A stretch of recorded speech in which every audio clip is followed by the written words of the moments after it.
चलिए स्टार्ट करते हैं आज का सेशन। एंड आज के इस पर्टिकुलर सेशन में हम लोगों ने बात करना है अब आपके कोर सिलेबस की तरफ। अभी तक के हम आप लोगों का बेसिक कॉन्सेप्ट डिस्कस कर रहे थे। देन प्रीवियस क्लास में मैंने आप लोगों को आपके सिलेबस से ही रिलेटेड अकाउंटिंग स्टैंडर्ड बोर्ड के बारे में डिस्कस करवाया था। अकाउंटिंग स्टैंडर्ड 1 हम लोगों ने मॉड्यूल 1 शुरू किया था हमारी प्रीवियस सेशन के अंदर, राइट। सो प्रीवियस सेशन में हमने क्या पढ़ा था? हमने इंट्रोडक्शन टू अकाउंटिंग स्टैंडर्ड्स, जो इंडियन अकाउंटिंग स्टैंडर्ड्स है उसके एक बेसिक इंट्रोडक्शन को हमने देखा था कि कौन बनाती है, कौन सी बॉडी बनाती है, इनसे रिलेटेड हमने डिस्कशन किया हुआ है, राइट। क्या किया हुआ है हमने इससे रिलेटेड डिस्कशन प्रीवियस हमारे सेशन में किया हुआ है। चलो उसी डिस्कशन को हम आगे और कंटिन्यू करेंगे और आगे और आपके साथ हम क्या करते हुए चलेंगे, डिस्कशन करते हुए चलेंगे। नाउ तो सबसे पहले मैं अगर आपको एक बार रिकॉल कर दूं, प्रीवियस सेशन में हमने जो बात किया था, हमने बात किया था किसके बारे में? अकाउंटिंग स्टैंडर्ड बोर्ड के बारे में, करेक्ट। इस ऑर्गेनाइजेशन के बारे में बात किया था।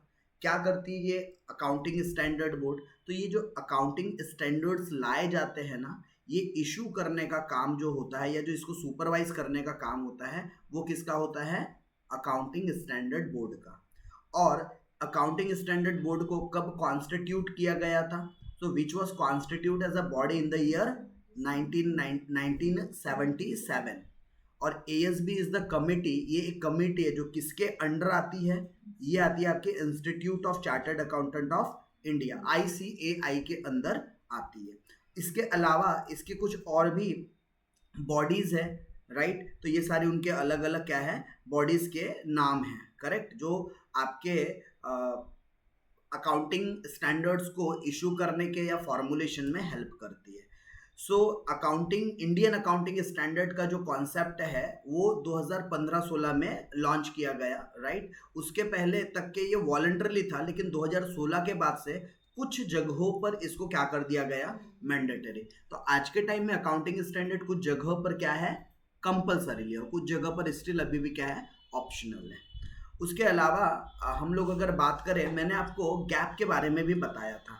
एक बेसिक आपको जब हमने बेसिक जो प्रीवियस अकाउंटिंग स्टैंडर्ड की बात की थी वहाँ मैंने आप लोगों को गैप के बारे में बताया था। गैप मतलब generally acceptable accounting principles, right. यानी कि ऐसे अकाउंटिंग प्रिंसिपल जो कॉमनली सभी के द्वारा क्या कर लिया जाए? एक्सेप्ट कर लिया जाए। अच्छा, मैं अगर इसके एप्लीकेबिलिटी की बात करूं तो जनरली जो इंड AS होती है वो कंपनियों के ऊपर लागू की जाती है। किसके ऊपर? कंपनियों के ऊपर। कुछ वॉलंटरली होते हैं और कुछ मैंडेटरी होते हैं, राइट। और एक बार अगर किसी कंपनी ने इंड AS को फॉलो करना शुरू कर दिया, राइट, तो it can not revert to the old method. जैसे मान लो किसी चीज को लेकर 2 मैथड होंगे और आपने एक आधा मेथड अगर चूज कर लिया है तो वो उसको बदल कर फिर आप दूसरे इसमें नहीं जा सकते, और अगर जाना है तो फिर उसकी चेंजिंग की पूरी प्रोसीजर करनी पड़ती है, करेक्ट। चलो, सो ये थी एप्लीकेबिलिटी के बारे में। नाउ मैंडेटरी हो चुका है 1 अप्रैल के बाद से। कौन सी कंपनी के लिए मैंडेटरी हुआ है?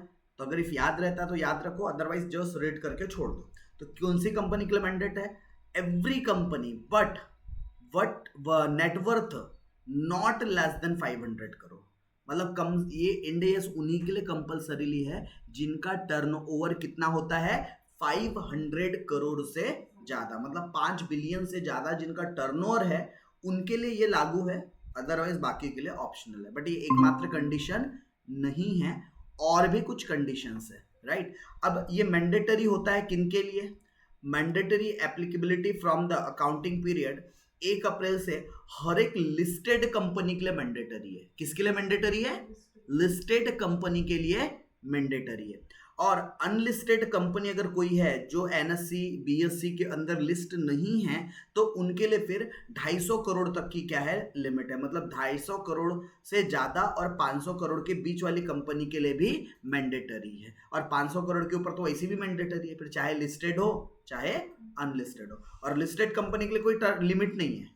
अगर आपका उनका टर्नओवर 1 रुपए भी है और अगर वो लिस्टेड कंपनी है तो उनको तो इंड AS फॉलो करना ही करना है, करेक्ट। चलो, और ये सारे जो हम नेटवर्थ जो चेक करेंगे उनकी, राइट, वो फाइनेंशियल ईयर जो भी उनका प्रीवियस जिसकी अकाउंटिंग ऑडिटिंग हो चुकी है उस फाइनेंशियल ईयर का हम चेक करेंगे, करेक्ट। अच्छा, इंड AS लाने के पीछे का मेन मोटिव क्या था? यूनिफॉर्मिटी। यूनिफॉर्मिटी चाहिए, सारे रूल्स एंड रेगुलेशन सबके लिए सेम होने चाहिए थे। ये आपको क्या बताता है? Code of conduct. Code of conduct का मतलब क्या होता है? कोई काम को कैसे करना, उसके जो सेट ऑफ इंस्ट्रक्शंस बताए जाते हैं उसी को हम क्या बोलते हैं? Code of conduct, right. अच्छा, ये रिजिड नहीं है, मतलब अकाउंटिंग स्टैंडर्ड थोड़ा फ्लैक्सिबल, आपको फ्लैक्सिबिलिटी देता है कि जो ऑप्शन अलग अलग मेथड्स देंगे आपको, आप अपने सुटेबिलिटी के हिसाब से चूज करो, वो आपके लिए फोर्सफुली और मैंडेटरी नहीं है, तो बहुत रिजिड नहीं है। और इसके लिए जो अकाउंटिंग स्टैंडर्ड कमिटी बनाई गई है उसको नाम दिया गया है इंटरनेशनल अकाउंटिंग स्टैंडर्ड, जो इंटरनेशनल ट्रांजेक्शंस को देखती है। कब बनाई गई थी? 1973 में, जबकि इसके पहले हमने एक बात किया ऑलरेडी कि 1977 में एएसबी को बनाया गया था, अकाउंटिंग स्टैंडर्ड बोर्ड को, राइट। चलिए आगे बढ़ेंगे। अब इसके बाद इसके कैरेक्टरिस्टिक्स क्या है? अगर मैं फीचर्स के बारे में बात करूं इसके अकाउंटिंग स्टैंडर्ड के, तो ये गाइडर है एक प्रकार से, किसके लिए? जो अकाउंटिंग कैसे करना उसका ये गाइडर है, मतलब गाइडलाइंस प्रोवाइड करता है। उसके अलावा मैंडेटरी टू फॉलो, कंपनियों के लिए कोई ऑप्शन ही नहीं है, स्पेशली वो कंपनी जिनका 500 करोड़ के ऊपर ट्रांजेक्शन हो। अच्छा, कोई अनलिस्टेड कंपनी है तो 250 करोड़ से लेकर 500 करोड़ तक अगर उनका टर्नओवर है तो भी मैंडेटरी है। और अगर कोई कौन सी आपकी लिस्टेड कंपनी है तो भैया उनके लिए तो मैंडेटरी है, फिर उनके लिए टर्नओवर की कोई लिमिट नहीं है, मतलब लिस्टेड के लिए एकदम कंपलसरी, अनलिस्टेड के लिए 250 करोड़ से 500 करोड़, और नॉर्मल कोई और इनके अलावा और भी कोई कंपनी होंगी तो उनके लिए 500 करोड़ की लिमिट होती है। अच्छा, फ्रेम्ड अकॉर्डिंग टू लॉ, मतलब कि ये किस तरीके से बनाया जाता है, किस तरीके से लागू किया जाता है, तो जैसा हमारा लॉ का एक प्रोसीजर होता है उस तरीके से। बट हाँ, एक चीज याद रखना, अकाउंटिंग स्टैंडर्ड किसी लॉ को ओवरराइड नहीं कर सकता। ओवरराइड करना मतलब, यानी अगर मान लो अकाउंटिंग से रिलेटेड हमारे कंपनीज एक्ट में कोई प्रोविजन दिया है तो अकाउंटिंग स्टैंडर्ड उसको नहीं बदल सकता, राइट। तो यहां पर लिखा भी है, law of country can not be over ridden by the accounting standard, मतलब कि अगर देश का कोई कानून बना है तो अकाउंटिंग स्टैंडर्ड उस कानून को के ऊपर नहीं है, राइट। और आपको लॉ पहले आएगा, कानून पहले आएगा, बाद में अकाउंटिंग स्टैंडर्ड बोर्ड आएगा या अकाउंटिंग स्टैंडर्ड आएगा, करेक्ट। उसके अलावा सर्व एज अ हार्मोनाइजर, ये एक हार्मोनाइज मतलब चीजों को इक्वल करता है, बैलेंस करता है, सभी लोगों को एक हार्मोनी यूनिफॉर्मिटी में रखता है। उसके अलावा फ्लैक्सिबल होता है, इसका नेचर रिजिड नहीं है। According to the business standard, हम हमारे अकाउंटिंग स्टैंडर्ड्स क्या करते रहते हैं? बदलते रहते हैं। Avoid frauds and data manipulation, देखो अगर हम अकाउंटिंग स्टैंडर्ड यूज अगर करते हैं, जो बंदा अकाउंटिंग स्टैंडर्ड, जो कंपनी अकाउंटिंग स्टैंडर्ड यूज करता है तो ऑब्वियस अकाउंटिंग स्टैंडर्ड जो फॉलो करता है तो उससे बहुत सारे फ्रॉड्स और जो डेटा के अंदर मैनिपुलेशन के जो चांसेस रहते हैं ना, वो बहुत हद तक क्या हो जाएंगे? ओवरकम हो जाएंगे, गलतियों के चांसेस कम रहेंगे। और इशूड कौन करती है? तो एएसबी करती है, किसके सहायता से, किसकी मदद से? आईसीएआई की मदद से। उसके अलावा जितनी भी मतलब हेल्प्स इन इजी कंपेरेबिलिटी, अगर हमने फाइनेंशियल स्टेटमेंट्स वगैरह को अगर कंपेयर करना है तो हम किसके हेल्प से?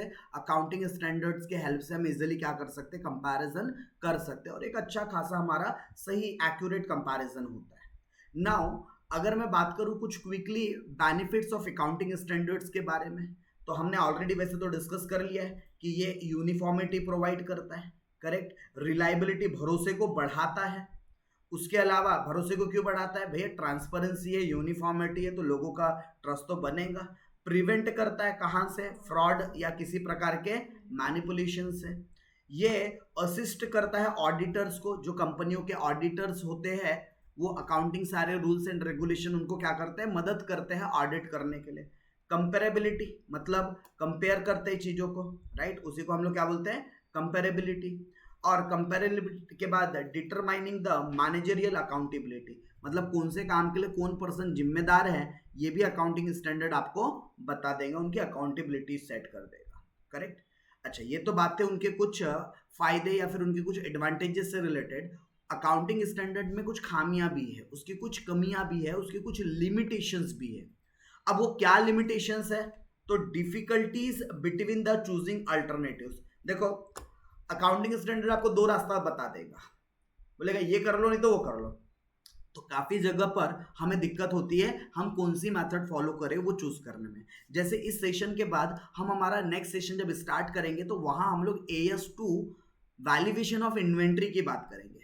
हमें वहां पर लीफो, फीफो, वेटेड एवरेज ये सारी मेथड्स प्रोवाइड करता है। करेक्ट। वैसे तो मेनली दो मेथड होती है, लीफो, फीफो, हम ज्यादा फोकस उस पर करेंगे। लेकिन अब ये लिफो फिफो क्या होता है, जब हम आगे एएस टू पर डिटेल चर्चा करेंगे तब बात करेंगे उसके बारे में। लेकिन अकाउंटिंग स्टैंडर्ड कंफ्यूज करता है। जो लोग अपना बिजनेस का स्टॉक मेंटेन करते हैं, तो स्टॉक का वैल्यू कैसे लेना, लिफो से लेना या फीफो से लेना, क्योंकि दोनों से वैल्यू करने का तरीका बदल जाता है, मतलब वैल्यू जो रहती है स्टॉक की वो बदल जाती है, तो बड़ा कंफ्यूजन क्रिएट होता है उससे। तो difficulty between choosing the alternative. Restricted scope, जो एएस होते हैं ना वो हर जगह लागू नहीं होते, सर्टेन फील्ड में ही वो क्या होता है, एप्लीकेबल होते हैं, तो रेस्ट्रिक्टेड स्कोप है इसका। करेक्ट, ये उसकी कमी है। ओके, नाउ ये कुछ सवाल है, अगर एग्जाम में अगर आपको थ्योरेटिकल क्वेश्चन आता है तो कुछ इस तरीके से सवाल आ सकता है, राइट, कि accounting standards can sometimes be restrictive, क्या वो आपके ऊपर कोई रेस्ट्रिक्शन लगा सकती है केस स्टडी बेस या फिर एनालिसिस बेस? ये क्वेश्चन है, सवाल है, क्या अकाउंटिंग स्टैंडर्ड्स समटाइम्स में बी रेस्ट्रिक्टिव, मतलब क्या वो रेस्ट्रिक्ट होती है या रेस्ट्रिक्ट कर दी जाती है कोई चीजों को अकाउंटिंग स्टैंडर्ड्स के थ्रू? तो आंसर इज ट्रू, राइट। अब उसका पूरा इसका यहाँ पर एक बार रीजन पढ़ेंगे तो समझ में आएगा क्यों वो ट्रू है। उसके बाद हम लोगों ने ये सारे प्रीवियस क्लास के अंदर नाम देखे थे, अकाउंटिंग स्टैंडर्ड 1, 2, 3, 4। अच्छा, ये सारी लिस्ट ये पुराने के हिसाब से जो आपके सिलेबस में अप्लीकेबल है।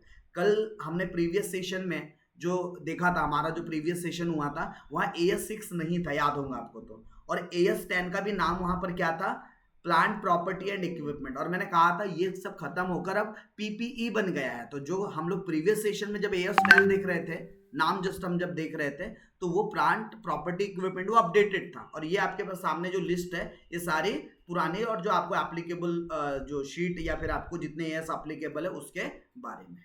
सो ये एक पूरा का पूरा मैंने थ्योरेटिकली क्या किया है, आपके साथ रिव्यू किया है। क्या किया है, पूरा हमारा अकाउंटिंग स्टैंडर्ड का एक रिव्यू किया है, थ्योरेटिकल पोर्शन था। इस सेशन को मैं यहीं एंड करूंगा, और नेक्स्ट सेशन में हम लोग बात करेंगे very very very important topic, accounting standard 2, जो कि डील करता है वैल्यूएशन ऑफ इन्वेंटरी से रिलेटेड। तो इस सेशन को यहीं एंड करेंगे और मिलेंगे नेक्स्ट सेशन में, जहां बात करेंगे वैल्यूएशन ऑफ इन्वेंटरी के बारे में।